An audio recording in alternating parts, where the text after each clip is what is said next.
My माऊली नमस्कार। महान महापुरुषों की जयंतियाँ मनाने से हमारा चारित्रिक विकास होता है।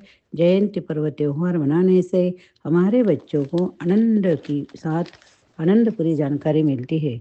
महान स्वामी विवेकानंद जयंती अभिवाचन कर रही है। श्रवण किया तो लाइक करना भूलना नहीं। स्वामी विवेकानंद जयंती, राष्ट्रीय युवा दिवस, कैरियर डे। भारत में समाज सुधारने वाले महापुरुषों में स्वामी विवेकानंद का नाम प्रमुख है। उनका जन्म 12 जनवरी सन 1863 संवत 1920 माघ कृष्ण सप्तमी को कलकत्ता के एक संपन्न परिवार में हुआ। उनके पिता विश्वनाथ दत्त नगर के एक प्रसिद्ध वकील। वे उदार प्रकृति के व्यक्ति थे तथा दान दक्षिणा देने में उनकी विशेष रुचि थी। उनकी माता भुवनेश्वरी एक धर्मपरायण महिला थी। उनके बचपन का नाम नरेंद्र नाथ था। बालक नरेंद्र स्वस्थ, तेजस्वी और होनहार थे। पढ़ाई लिखाई में उनकी रुचि अच्छी थी। एंट्रेंस परीक्षा में अपने स्कूल में केवल वे ही उस वर्ष प्रथम श्रेणी में उत्तीर्ण हुए थे। बाद में उन्होंने बीए परीक्षा उत्तीर्ण की। कॉलेज में अध्ययन दौरान उनकी व्याख्या देने में बड़ी रुचि थी। उनके मन में भारत के धर्म संस्कृति समझने की बड़ी लालसा थी। अतः वे ब्रह्म समाज के अनुयायी बने। ब्रह्म समाज की बैठकों में उनके भजन लोगों को मुग्ध कर लेते थे।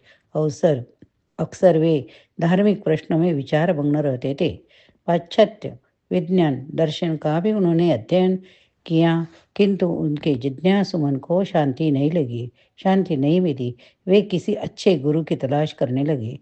उन्हीं दिनों रामकृष्ण परमहंस दक्षिणेश्वर के काली मंदिर में पुजारी थे। लोगों की उनके प्रति बड़ी श्रद्धा थी। बालक नरेंद्र भी एक दिन श्रद्धा भाव से नहीं अपितु प्रेरित होकर वहां पहुंचे। बालक नरेंद्र रामकृष्ण परमहंस के प्रथम मिलन से इतना प्रभावित हुए कि उनके शिष्य बन गए। इस बीच नरेंद्र दत्त ने बीए उत्तीर्ण कर कानून की पढ़ाई आरंभ की, लेकिन पिता का देहांत हो जाने के कारण अध्ययन बीच में ही छोड़ना पड़ा। विपत्ति आ जाने पर नरेंद्र रामकृष्ण के पास गए और बोले, आप अपने माता जी से मेरे लिए प्रार्थना कीजिए। मुझसे परिवार का कष्ट नहीं देखा जाता।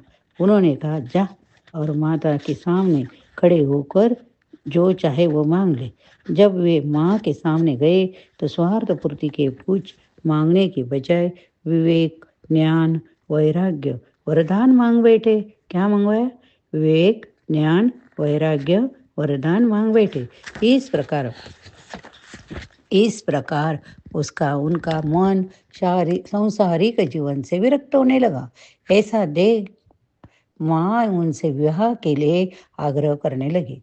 लेकिन एक दिन वे गृह त्याग कर सदा के लिए रामकृष्ण के पास जा पहुँचे। रामकृष्ण एक सच्चा शिष्य, नरेंद्र को एक अच्छा सच्चा गुरु मिल गया। नरेंद्र अब सन्यासी हो गए। विवेकानंद नाम रख लिया। सन 1886 में रामकृष्ण का निधन हो गया।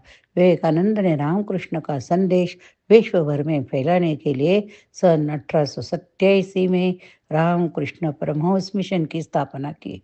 वे 6 वर्ष तक सन्यासी के रूप में चारों ओर भ्रमण कर अपने ज्ञान की वृद्धि तथा आत्मिक शक्ति का संयम करते रहे। उसके बाद वे देश विदेश के में भारतीय धर्म दर्शन प्रसार के कार्य में लग गए। उन्होंने जनता को धर्म के वास्तविक स्वरूप से अवगत कराया। भारतीय जीवन दर्शन तथा तत्व ज्ञान से पाश्चात्य देशों को परिचित करने के लिए वे 31 मई सन 1893 को मुंबई से संयुक्त राज्य अमेरिका के शिकागो नगर में होने वाले सर्वधर्म सम्मेलन में भाग लेने के लिए रवाना हुए। बहुत ही प्रयासों के बाद उन्हें महासभा में बोलने का अवसर दिया गया। वहाँ उनके भाषण का ऐसा जादू का असर हुआ कि श्रोताओं पर उनकी योग्यता, व्यक्तित्व की धाक जम गई। विवेकानंद ने भारतीय धर्म की उदारता, सहिष्णुता तथा आध्यात्मिक आदि गुणों की ऐसी सुंदर और प्रभावमयी व्याख्या की कि सुनने वाले मंत्रमुग्ध हो गए। इससे पश्चिमी लोगों में भारत के प्रति श्रद्धा बढ़ी। प्राय सभी समाचार पत्रों में स्वामी जी के व्याख्यानों की प्रशंसा की। इसके बाद स्वामी जी इंग्लैंड, स्विट्जरलैंड, कोलंबो गए तथा वहां अपने व्याख्यान से लोगों को मंत्रमुग्ध कर लिया। लोग इतना प्रभावित थे कि कई नर नारी उनके शिष्य बन गए। उनमें लोग कुमारी नोबल भगिनी निवेदिता मुख्य थी। भारत लौटने पर उन्होंने भारत में स्थान स्थान पर जाकर अंधविश्वासों, रूढ़ियों से मुक्त भारतीय तत्व ज्ञान धर्म का परिचय जनता को दिया। अपने व्याख्यान में वे समाज सेवा पर अधिक बल देते थे। आज रामकृष्ण मिशन की शाखाएं भारत के अनेक शहरों में रोगी, भूखे, अपरिचित, अपड़ अछूतों की सेवा कर रहे हैं। इस मिशन का पहला आश्रम कलकत्ता के निकट बेलूर में तथा दूसरा अल्मोड़ा जिले में मायावती नामक स्थान पर खोला गया। विदेशी भक्तों के अनुरोध पर वे पुनः इंग्लैंड, अमेरिका गए, लोगों को अध्यात्म का संदेश सुनाया। फ्रांसीको में भक्तों की सहायता से वेदांत सोसाइटी, शांति आश्रम नाम के 2 संस्थाओं की स्थापना की।